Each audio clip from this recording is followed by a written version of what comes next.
আমি কি পাবো না এখন আমার মানুষটাকে? সুপ্রিয় দর্শক, আসসালামু আলাইকুম। জীবন গল্পে আপনাদের স্বাগতম জানাই। ক্যামেরার সামনে একটি ছোট্ট বোন রয়েছে, তার জীবন গল্প আজকে আমরা তুলে ধরবো। আসসালামু আলাইকুম আপু। ওয়ালাইকুম আসসালাম ভাইয়া। কেমন আছেন? আলহামদুলিল্লাহ ভালো আছি, আপনারা কেমন আছেন? আলহামদুলিল্লাহ। আপনার গ্রামের বাড়ি কোথায় আপু? ভাই আমার গ্রামের বাড়ি যশোর ঝিনাইদহ। যশোর ঝিনাইদহ। আচ্ছা, আপনার নামটা কি? আমার নাম মোসাম্মদ আয়েশা। মোসাম্মদ আয়েশা। আপনার পড়াশোনা কতটুকু? আমি ক্লাস 9 পর্যন্ত পড়ছি। ক্লাস 9 পর্যন্ত পড়াশোনা করেছেন। আপনার ফ্যামিলিতে কে কে আছে? আমার মা আছে, আমার ছোট বোন আছে। আপনার বাবার কি হয়েছে? ভাই আমার বাবা আজকে 13 বছর হলো। আমার ছোট বোন যখন পেটে আসছে আমার বাবা বিয়ে করে চলে গেছে। ঠিক আছে, তার সাথে আর কোনো যোগাযোগ নেই?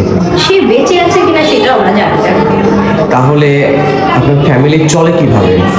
আমি বাসায় কাজ করছি, আমার আম্মু বাসায় কাজ করতেছে এখনো। মানে অনেক খারাপ অবস্থায় আছে। হ্যাঁ ভাইয়া, একদম নিম্ন ফ্যামিলির মেয়ে। আচ্ছা, প্রতিবেদনে আসার মূল কারণটা কি আপু? ভাইয়া আমি যেহেতু গ্রামে থাকি, গ্রামের মেয়ে, আপনি তো বুঝিনি, একটা মেয়ের 18 বছর হইলেই নানান ধরনের কথা হবে। যেহেতু আমি পরিপূর্ণ একজন তরুণী, আমার বয়স 23, মূলত মনের একটা মানুষের জন্য আসছি যে আমাকে বিয়ে করবে। আপনার মানে পার্সোনাল কোনো চয়েস আছে যে এমন লোক লাগবে? বলতে পারেন মন খুলে। হ্যাঁ ভাইয়া, সবারই তো একটা পছন্দ আছে। মূলত আমার হাজবেন্ড যে হবে সে আমাকে ভালোবাসবে, আমার বাবার মতো আমার হাত না ছেড়ে যাবে, আর আমাকে ভালোবাসতে হবে, 5 ওয়াক্ত নামাজ পড়তে হবে, এই। আচ্ছা, আমাদের ভিডিও দেশ ও বাইরে থেকে অনেক মানুষ দেখে। জি। যদি এমন কোনো হৃদয়বান ব্যক্তি থাকেন যে আপনার দায়িত্ব নিতে চায়, কিন্তু তার বয়স 50 কিংবা 60 বছর, তাহলে কোনো সমস্যা আছে? না ভাইয়া, কোনো সমস্যা নেই। আর বয়সটা কি ভাইয়া, বয়স দিয়ে কি পানি খাবো? ভালোবাসাই হলো সব। ভালোবাসাই সব। টাকা পয়সা যদি তার না থাকে?